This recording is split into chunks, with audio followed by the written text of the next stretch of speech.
감사합니다. 오전에 말씀드린 대로 이 오후 예배는 말씀에 대한 이야기를 여러분에게 드리려고 합니다. 오전에 말씀드린 대로 종교개혁의 표어는 오직 은혜, 오직 말씀, 또 오직 믿음이었습니다. 그래서 이 말씀이 참 중요한데요. 우리 믿음의 근거와 뿌리가 하나님의 말씀이 돼야 될 줄로 믿습니다. 그래서 여기 보면 디모데후서 3장 16절 17절 한번 읽어드리면 모든 성경은 하나님의 감동으로 된 것으로 교훈과 책망과 바르게 함과 의로 교육하기에 유익하니 이는 하나님의 사람으로 온전하게 하며 모든 선한 일을 행할 능력을 갖추게 하려 함이라. 여기 이 말씀에 보면은 하나님의 말씀은 우리 신자들을 온전케 해준다는 거예요. 그죠? 부족한 것을 채워준다는 거예요. 그래서 여러분이 신앙생활이 좀 균형 있고 온전한 신앙생활 하려면은 여러분의 믿음의 뿌리가 하나님의 말씀이 돼야 됩니다. 하나님의 말씀이 되기를 축원합니다. 여러분 중세기에 왜 타락했냐 그랬죠? 제가 왜 타락했습니까? 오전에도 말씀드렸지만 또 하나의 이유가 성경 말씀을 자기네 언어로 읽지를 못했습니다. 라틴어로 다 이렇게 설교하고 라틴어로 성경이 쓰여졌기 때문에 하나도 못 읽었어요. 그러니까 교회는 다니는데 성경은 몰라요. 그러다 보니까 신앙이 어떤 신앙이 될까요? 성경과 무관한 신앙이 돼버리고 이상한 신앙이 되면서 신앙이 타락하게 되죠. 그래서 종교개혁자들이 오직 말씀으로라는 표어를 내건 겁니다. 그래서 여러분 믿음은 성서적인 뿌리가 있어야 되고 또 교회적인 뿌리도 있어야 돼요. 혼자 그냥 교회에 상관없이 믿으면 안 돼요. 다 교회적인 뿌리, 성서적인 뿌리가 다 있어야 믿음이 참 건전하게 되는 겁니다. 제가 엊그제 기독교 타임즈 교단에서 발행하는 그 신문을 이렇게 보는데 거기 어느 목사님이 자기 재미나는 경험, 바로 요 근래에 자기가 그런 경험을 했다는 거예요. 친구 목사님이 부흥회를 한다 그래서 거기를 간 거예요, 이분이. 아주 친한 친구니까. 그래서 이제 강사 목사님이 있는데 둘이 거기서 이제 이렇게 하는데, 집회가 하기 전에 인사를 시키기 위해서 들어갔더니 그 강사 목사님이 그 친구 목사한테, 그러니까 그 부흥회를 하는 담임 목사 아니고 담임 목사 친구죠, 이 사람은. 그 친구한테 일로 와 보라 그러더니 갑자기 어깨에 손을 얹고 그러더래요. 뭐라고 물어보냐면 이거 타임즈에 난 기사니까 한번 읽어보세요. 그래서 뭐라고 얘기를 하냐면 노란 꽃이, 눈을 감으세요 그러더래요. 눈을 감으니까 노란 꽃이 보입니까? 그러더래요. 그래서 아이 눈을 감았는데 꽃이 보이긴 뭐가 보이나? 그래서 저 안 보이는데요? 그랬더니 하는 말이 그러면 내가 이렇게 참 이렇게 힘주어 기도를 할 테니까 몸이 공중에 붕 뜨는 그런 기분이 안 드십니까? 그렇게 물어보더래요. 그래서 전혀 그런 감정이 안 들어서 답하기를 오히려 밑으로 내려가는 것 같은 느낌을 받는다 그랬더니 이렇게 얘기하더래. 아, 목사님은 영성이 없습니다. 그러면서 목회를 하려면 이런 신비적인 거에 많이 이렇게 좀 능력을 가지시고 해야 된다고. 그러면서 이제 자기 친구 목사인데 담임 목사죠. 담임 목사한테 또 이제 똑같이 묻는 거야. 뭐라고 묻냐면은 노란 꽃이 보입니까? 그렇게 물은 거예요. 그러니까 이 담임 목사의 친구인데 갑자기 이 자기 친구는 뭐라 하냐면 네, 아주 분명하게 7송이가 보입니다. 이런 거예요. 그러니까 놀란 거죠. 자기는 안 보이는데 이 친구 목사 보인다 그러니까 야, 저 친구 쟤 대단하네. 그것도 막 어깨에 막 기도하면서 뭐라 그러냐면 몸이 이렇게 공중으로 붕 이렇게 떠가지 않습니까? 그랬더니 지금 날아가고 있습니다. 그렇게 얘기한 거예요. 그러니까 그 부흥사가 하는 말이 탁재 목회를 하려면 이분처럼 해야 돼. 이분은 영성이 충만하고 정말 목회 대성할 겁니다. 그러니까 이 친구 목사가 약이 오르잖아요. 이게 뭐 이런 망신이라 그럴까 뭐 이상하니까 이제 집회가 끝나고 자기 친구 목사랑 둘이 남은 거야. 담임 목사랑. 그 사람은 이제 숙소로 가고. 그래서 자기가 기다렸다가 물어본 거예요. 뭐라고 물어봤냐면 진짜 봤어? 이렇게 물어본 거예요. 그랬더니 이 담임 목사 하는 말이 아니 전혀 안 보였어. 공중에 붕 떴냐? 뜨긴 뭘 뜨냐? 근데 왜 이렇게 막 그렇게 대답해? 그럼 난 뭐야? 그랬더니 야, 오늘서부터 집회를 하는데 안 보인다고 그래봐. 그럼 얼마나 교인들 앞에서 또 이 목사가 이게 영성이 없다 그러고 막 그럴 텐데 그거 어떡하겠냐. 그래서 내가 어쩔 수 없이 그 집회를 위해서 그냥 봤다 그런 거야. 참. 그러면서 그 친구 목사라는 사람이 신문에 기고를 한 거예요. 그러니까 아직도 이런 게 있는 거예요. 있어도 많이 있는 거예요. 무슨 말인지 알아요? 그러니까 이런 거는 성경에 있어요? 없어요? 없죠. 그죠? 믿음이 성경과는 무관한 그런 게 돼버리는 거예요. 그러면은 어떡하겠어요? 예? 사람이 타락하게 되죠. 그래서 믿음의 뿌리는 성서가 돼야 되고 교회에서 어떤 문제가 생겼을 때 우리가 찾아가서 상담을 해야 될 거는 성경이다. 교회에서는 사람의 권위보다 성경의 권위가 최고다. 그래서 성경의 권위를 회복시킨 것이 종교개혁인 거예요. 그래서 우리가 종교개혁의 후예고 우리는 성경 말씀을 상당히 중요시 여겨요. 우리 믿음의 중심이라 그렇게 보는 거예요. 그런데 이 성경을 읽고 해석을 하잖아요. 그죠? 성경을 해석을 한단 말이야. 근데 똑같은 것도 다르게 해석하는 수가 있어. 그죠? 근데 이런 게 있어요. 성경책에 보면은 뭐라고 나오냐면 하나님의 말씀은 어제나 오늘이나 미래나 동일하다. 변하지 않고. 이 말씀은 맞는 말씀이야. 그죠? 하나님의 말씀은 영원히 동일해요. 그렇지만은 우리가 거하는 삶의 상황과 문제는 달라져요. 그래서 해석이 시대마다 조금씩 다를 수 있어요. 왜 그러냐? 옛날에는요, 노예가 있었습니다. 지금은 노예가 있어요? 없어요? 없죠.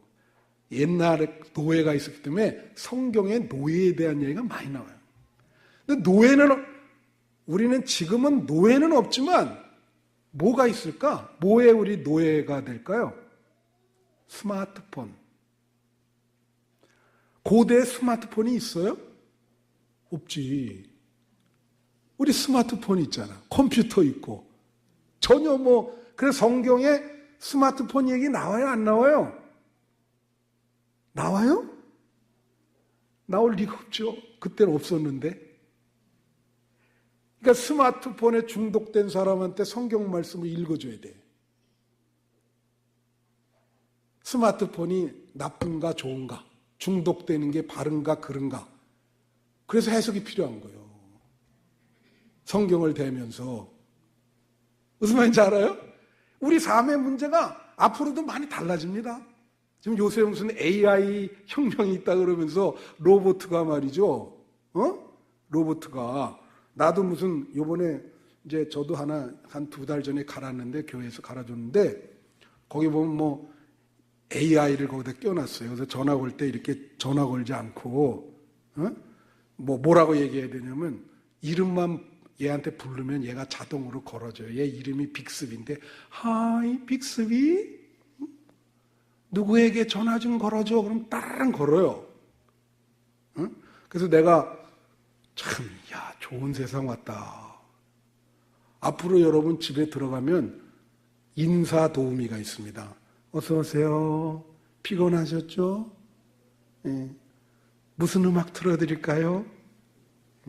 상상이 안 가죠? 조금 있으면 와요. 제가 하나씩 선물해 드릴까 그거? 있어요. 예. 우리 전도사님 벌써 그런 거 다 갖고 있는 것 같아. 나한테 얘기 안 했는데 하여튼 이 사무실에 들어가면 안녕하세요? 그런 게 있어요. 안녕하세요. 자, 시대가 다르죠? 어떻게 해야 돼? 성경을 그거에 맞게 해석을 해야 돼요. 그게 문제인가 아닌가? 그걸 성경이 얘기를 해줘야 돼. 그래서 우리 성경은 참 뭐라고 얘기를 하냐면 어제나 그제나 다 동일하지만 아직도 성경을 통해서 하나님의 어떤 비의 뜻이 아직 밝혀지지 않은 부분들이 있는 거예요. 그래서 성경은 읽을 때마다 느낌이 달라요.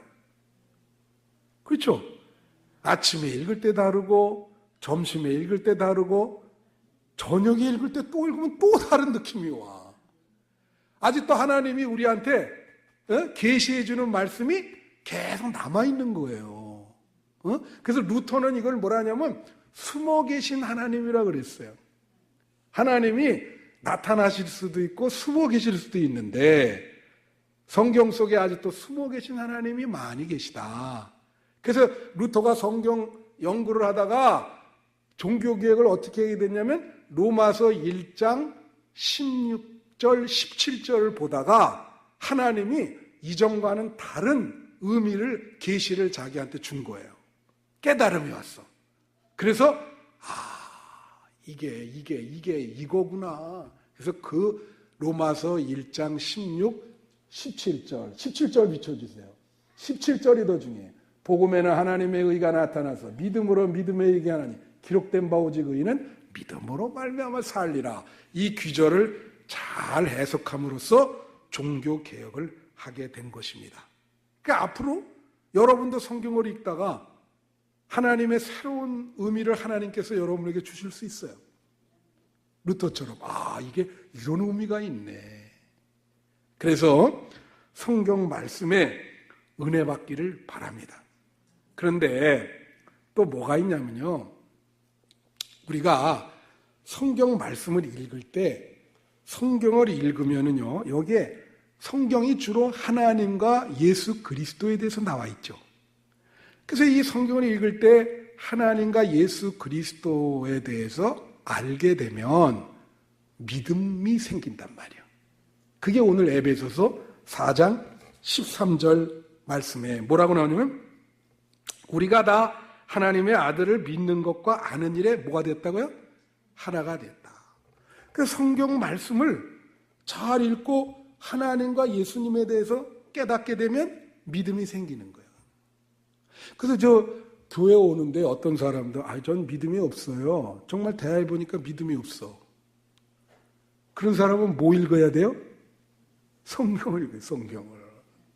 성경을 읽는데 여러분 그 주자라는 사람이 있습니다. 이 사람은 송나라 사람인데 그 성리학을 자기 나름대로 발전시켰는데 그걸 주자학이라 그러죠. 왜 주자학이 중요하냐면 우리 조선시대 선비들, 뭐 이율곡이라든가 퇴계 이황이라든가 이런 사람들은 다 주자학을 자기네 그 학문에 아주 모범으로 생각하는 그런 사람들이에요. 근데 이 주자라는 사람이 제가 이 복잡한 거 여러분에게 말씀드리려고 하는 게 아니고 독서를 많이 했는데 그의 책 훈학재규라는 책에서 독서 방법의 3가지를 얘기해서 독서 방법. 가을인데 청고마비라 독서의 계절이라 이제 책 좀 읽어야죠. 우리 도서관에 그래도 이렇게 내가 매일 보면은 도서관에 책 끊임없이 빌려가는 분들이 있어요. 영적인 독서를 많이 하는 거죠. 그래서 여러분 계속 지금 책 도네이션 하고 있는데 새로운 책 이렇게 해서 책 많이 읽으시길 바랍니다. 근데 책을 읽는단 말이에요. 근데 이 사람이 3가지 독서 방법을 얘기했는데 여러분 자녀들에게도 가르쳐 주시면 좋겠습니다. 뭐냐면 안도, 구도, 심도. 다 같이 안도, 구도, 심도. 안도는 뭐냐면요, 눈으로 읽는 목독이에요. 눈으로 읽는 거예요, 이렇게. 오늘날로 말하면 이게 통독 비슷한 거예요. 눈으로 이렇게 읽을 때 의미가 잘 안 들어와요. 책을 읽었는데 뭐가 뭔지 생각이 안 나. 읽으나 마나지, 그지? 구도는 뭐냐면 소리를 내서 가락을 내어 읽는 성독이에요. 소리 내서 읽는 거. 옛날에 성리학하는 선비들은 소리를 내서 읽었습니다. 아노저다지 막 이렇게 읽었어요. 진짜 그래요. 그래서 그 조광조에 대한 그 일화가 있는데 그 사람이 이걸 읽는데 너무 아름다운 노래소리처럼 읽는 거예요. 이 공부를 하는데 무릎 꿇고 앉아가서 뭐 하늘 전면서 그 독특한 소리로 읽는데 지나가는 하녀가 그 소리를 듣고 그만 이 조광조한테 매력을 느끼게 됐어. 하녀가. 그래서 조광조가 방에 있는데 막 글로 들어가는 거예요. 너무 이 공부하는 이 독경, 구독 소리가 너무 매력적으로 아름답게 들리니까 그런 일화가 있습니다. 그럴 때마다 이 조광조가 야단을 치면서 어디를 이렇게 그렇게 한 이 아이가 들려오죠. 그러니까 구독은 소리를 내서 읽는 건데 여러분 성경 소리 내서 읽어요? 대부분 우리는 소리 내서 읽지 않고 어떤 사람이냐면 이걸 쓰는 사람이 있어요. 한 권을. 우리 김복한 권사님이 썼죠, 이거. 우리 교회 쓴 사람 있습니까? 성경 한 번이라도 쓴 사람 손 들어보세요. 여기 있네. 이거 어려운 건데. 한번 해보세요. 그게 손으로 쓰는 사람이 있고, 소리를 내서 매일, 대처해, 뭐 이러면서, 그렇게, 구독이에요. 구독. 성독이라 그러죠. 근데 마지막으로 주자가 얘기한 게 뭐냐면, 심도인데, 심도는 뭐냐면, 마음으로 새겨서 읽는 거예요. 그러니까, 이겁니다. 잘 들어서 심도가 뭐냐? 읽는데 이해가 안 돼. 그러면 이해가 될 때까지 읽고 또 읽고 또 읽고 이해가 됐어. 그럼 그 다음으로 넘어가는 거예요. 그거를 뭐라 그런다고요? 심도. 성경은 심도를 해야 되는 거예요. 소용없어요. 어떤 사람이 성경을 일주일에 3번씩 읽었다. 근데 그 3번 읽어도 그것이 그냥 안도가 돼. 눈으로만 읽고 심도가 안 되면 읽으나 마나한 거예요. 그래서 성경은 심도가 돼야 돼. 이해가 되면 거기서 뭐가 생기냐? 믿음이 생길 줄로 믿습니다. 성경을 읽다가 understand, 이해가 되면 뭐가 돼요? 뭐가 생긴다고? 믿음이 생기는 거예요. 이번에 일본에서 또 노벨상을 하나 탔어요. 과학자가. 어느 학교 교수인데 그 사람이 글을 한번 낸 거, 그 조선일보 번역한 걸 보니까 그 사람 뭐라 그러는지 알아요? 자기는 이 세상에 딱 그 하나의 철칙을 갖고 있는 게 있대요. 제가 이렇게 노벨상 타게 된 원인이 그거래. 자기 성격이. 뭔지 알아요? 모르면 물어본대요, 자기는. 아는 체 안 하고 물어본대. 반드시 물어봐. 근데 물어봐도 답을 하는데 이해가 안 돼. 그럼 이해가 될 때까지. 이해가 안 되면은 넘어가질 않았다는 거예요. 모든 사물 현상을 이 사람은 다 그렇게 본 거예요. 그래서 노벨상 타죠. 모르면 물어보고 이해가 안 되면 이해될 때까지 성경을 그렇게 읽어야 돼요. 읽다가 모르면 목사님에게 물어보고, 그죠? 이해가 안 되면 이해가 될 때까지 성경을 읽으면 뭐가 생겨요? 믿음이 생긴다. 오늘날 여러분이 내 믿음이 왜 이렇게 약한가? 성경 말씀을 제대로 이해를 못하기 때문에 그런 거예요. 여러분이 심도를 해서 성경 말씀을 제대로 이해를 하면 믿음이 충만하게 되는 겁니다. 그러니까 성경을 읽다가도 우리가 눈여겨봐야 될 일이 있어. 예를 들면 어떤 사건들이 있어요. 팩트, 사건. 뭐 누가 누구를 죽이고 뭐 이런 거 나오죠. 물론 그런 게 중요하지만 그건 크게 그렇게 중요한 건 아니에요. 이제 그걸 읽다가 꼭 그 한두 줄 그거에 대해서 해석을 내린다고. 그 열왕기상에 보면 왕들이 쭉 나와요. 여러 가지 사건이 있어요. 그래서 마지막 한 줄에 여호와 앞에서 악한 왕이니라 해석이 있어요. 해석. 그게 중요한 거예요. 의미. 팩트보다는 의미. 의미가 중요하고 더 한 단계 나와서 왜 의미를 느껴야 되냐면 그게 나중에 뭐가 되냐면 가치를 선택하는 게 되거든요. 우리 학생들한테 뭘 가르칠 때 의미를 주면서 너는 선택을 어떤 선택을 할까? 크리스찬은 이런 상황에서 어떤 선택을 할까? 그게 가치예요. 성경에는 그 부분까지 나와 있는 거예요. 그래서 성경을 잘 배우면 애들이 정말로 인격적으로 성숙한 삶을 살게 되는 거예요. 믿습니까? 그래서 오늘날 사실은요, 기독교 교육이 구원 교육도 돼야 되고 믿음 교육도 돼야 되지만 성품을 가르치는 교육도 돼야 됩니다. 예? 성품 교육도 돼야 되는 거예요. 그게 다 성경 말씀을 통해서 이루어지는 거예요. 애들의 성품이 이렇게 자라야 된다. 학교에서 그렇게 잘 못 가르치니까 교회가 대신 너는 이 경쟁사회에서 어떤 도덕적 성품을 갖고 살아가야 되는가? 이거를 교회 교육에서 가르쳐줘야 된단 말이죠. 자, 그런데 이제 몇 가지만 얘기하고 마치겠어요. 우리가 아까 성서 해석을 한다 그랬죠. 이거 중요한 얘기니까 저를 잘 보십시오. 성경을 중세기에는 마음대로 읽고 해석하지 못하게 했어요. 그런 걸 어려운 말로 뭐라 하냐면 통제했다 그래요. 통제했다.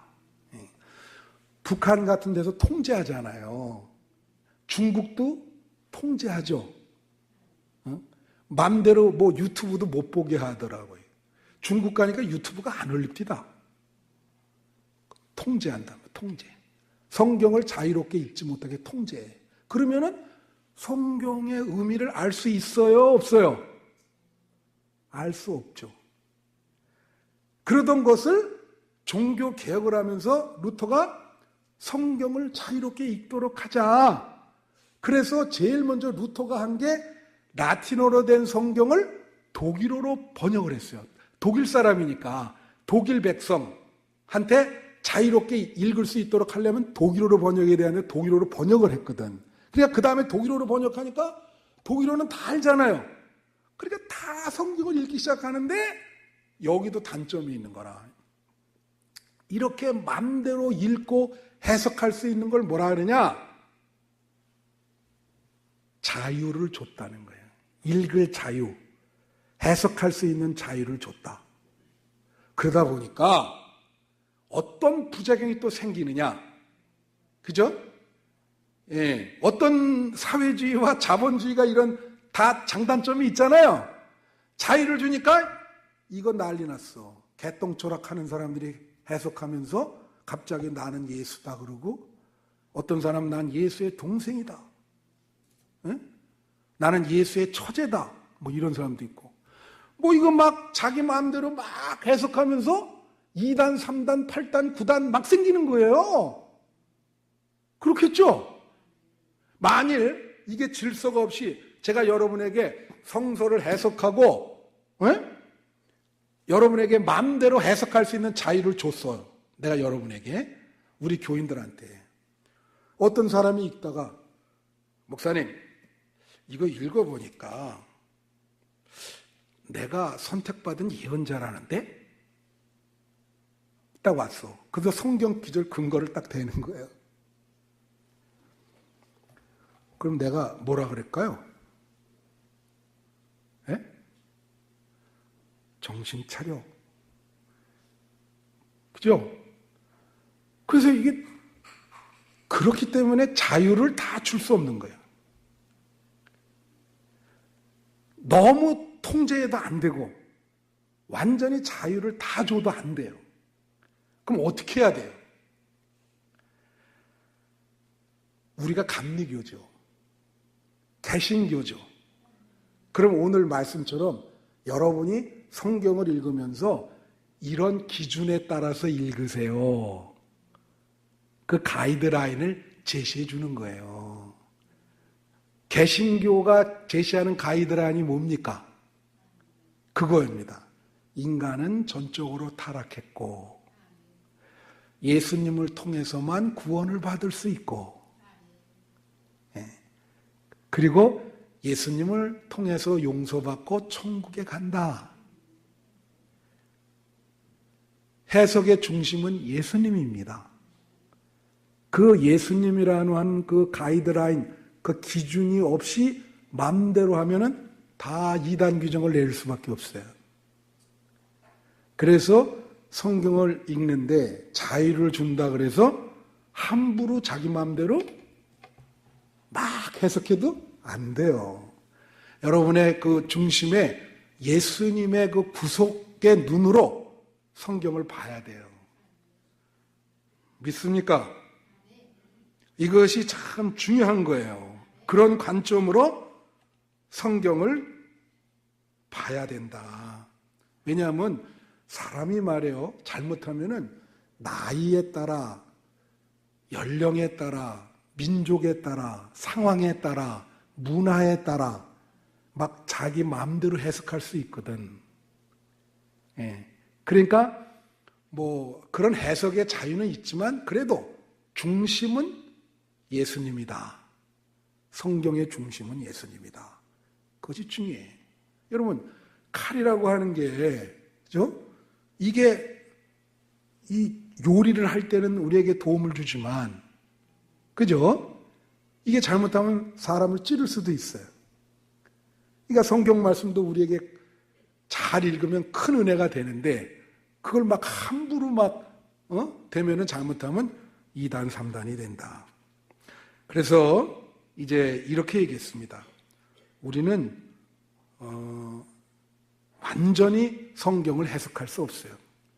그래서 뭐라고 얘기했냐면 이 성경을 완전히 아는 것은, 하나님을 완전히 아는 것은 큰 바닷가에서 조개 하나 줍는 것과 같다. 우리가 참 너무 부족하다는 거지. 그래갖고 이제 진짜 결론, 칼빈은 뭐라 했냐면 우리가 성경 말씀을 읽을 때 잘 모르잖아요. 이 해석을 성령께 의뢰해야 된다 그랬어요. 그래서 성령께 이 해석을, 성경 말씀을 성령님 저희에게 지혜를 주셔서 잘 깨달을 수 있도록 해주세요. 그럼 제가 내년도 속회공과 썼잖아요. 근데 그걸 어떻게 썼는지 여러분 그거 장난하면서 쓰는 거 아니거든요. 그럼 어떻게 하는지 아세요? 이번에도 그 워크숍 갔다 왔는데 이제 나왔거든요. 어떻게 쓰는지. 일단 그 해당되는 장이 있어요. 장. 일단 그거를 다 읽어요. 돌아가면서. 그 다음에 쓰는 게 아니고 어떻게 하냐면 기도를 합니다. 통성으로. 그 지필자가 한 12분 되는데 손을 붙잡고 주님, 우리가 이 귀절에 대해서 잘 모릅니다. 성령께서 우리에게 깨달음을 주셔서 잘 해석할 수 있도록 해주시고, 이것을 잘 이렇게 글로 옮겨서 많은 성도들이 읽고 은혜 받게 해주세요. 그리고 5분 기도하고 그 다음에 어떻게 해요? 쓰고 또 자기가 쓴 거에 대해서 어떻게 해요? 발표를 하면은 한 하루 종일 터져요. 막 이거 잘못됐다. 당신 이거 잘못됐다. 이거 이렇게 해석한 거 이거 잘못이요. 계속. 그러니까 막 수정되고 또 수정되고 그래서 한과가 나오는 거예요. 이게 얼마나 노심초사하게 나오는지 아시겠죠, 여러분? 뭐 놀라질 않으시네. 상관이 없으시니까. 하여튼 쓰는 사람은 그렇게 고생을 한단 말이에요. 자, 성경의 진정한 해석자는 누구라고요? 다 같이 성령님. 예, 우리는 부족해요. 그래서 성경을 읽고 해석할 때는 반드시 성령님께 기도하시고 이것을 잘 깨달을 수 있는 지혜를 주세요. 자, 우리 개신교의 신앙의 중심은 뭐라고요? 성경입니다. 성경. 여러분의 믿음의 기초와 뿌리가 성경에 있어야 되고, 성경을 우리는 경전이라고 그러잖아요. 캐논. 자라는 뜻이거든요. 여러분의 믿음이, 우리 한빛교회 성도들 믿음이 성경 말씀 위에 기초되기를 축원합니다. 그래서 건강한 믿음이 되시기를 축원합니다. 기도하겠습니다.